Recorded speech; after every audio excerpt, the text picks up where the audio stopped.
নদীর পাড়ে ইলিশের জলসা। আমরা দিন বলবো আমরা তো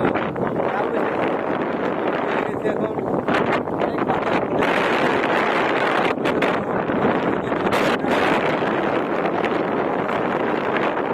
অনেক ঘর।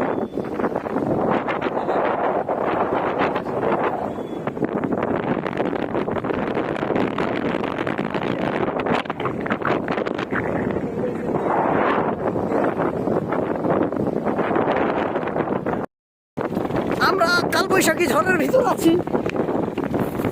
এখানে অনেক বাতাস বয়ে যাচ্ছে, আমাদের কোনো একটা আশ্রয় কেন্দ্রে চলে যেতে হবে। ওয়াও, অনেক ঠান্ডা বাতাসও আসছে। লঞ্চটি মনে হয় যে আটকে আছে।